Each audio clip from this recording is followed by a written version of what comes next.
In 2002, Spring and Upper Prior Lake were listed on the Minnesota's list of impaired waters. As a result, the district put together an Integrated Pest Management Plan, or IPM, for common carp in 2017 to reduce the carp population and help restore our impaired waters. Carp are bad for the environment because they degrade water quality and destroy habitat by rooting in the lake bottom. They also cause serious damage to the native fish populations in the lakes that they infest because they outcompete other fish for food and space.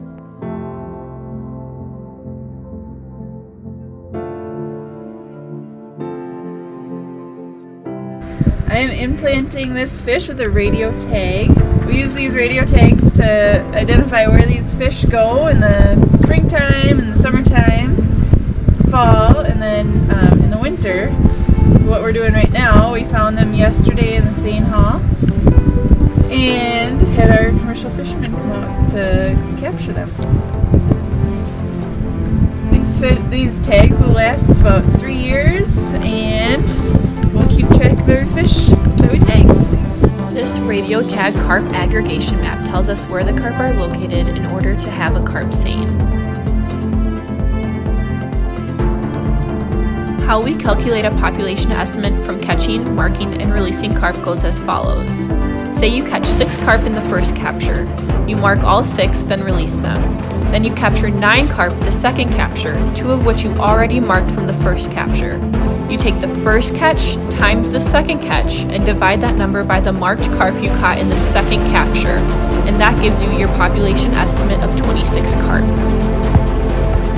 There are certain requirements that need to be met in order to have a carp seine. This includes having thick enough ice, warm outside temperatures so the native fish aren't in danger while sorting, carp conjugated in one place, commercial fishermen ready with their nets, and there has to be an existing market for the fish to be sent after removal. All of these factors are extremely hard to accomplish at the same time, but are essential to a successful carp seine.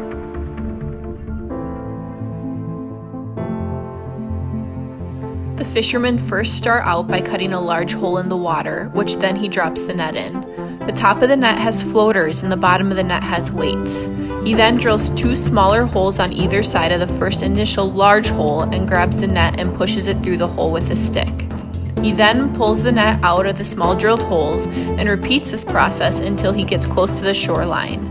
He then drills another large hole in the water located by the shoreline, cinches the net, and pulls both sides of the net through. This system makes a wall, and when the fishermen pull the net through the larger hole located by the shoreline, the fish will be trapped and pulled up through the hole otherwise known as the seine hall.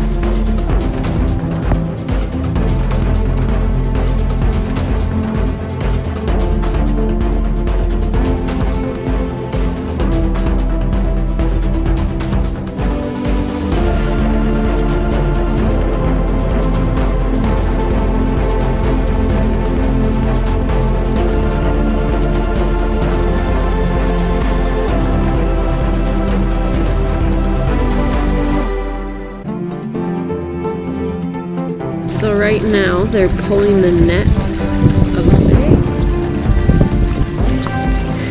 in closer so they can grab lunch.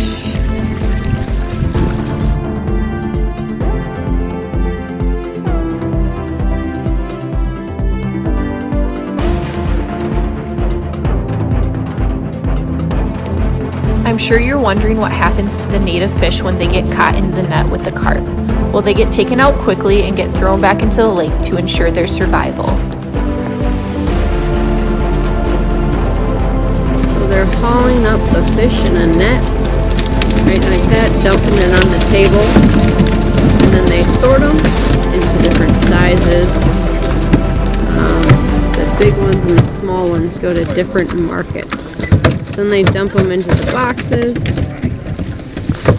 and then load the boxes onto the back of the pickup truck and drive them over the public landing to load into a giant semi truck filled with water.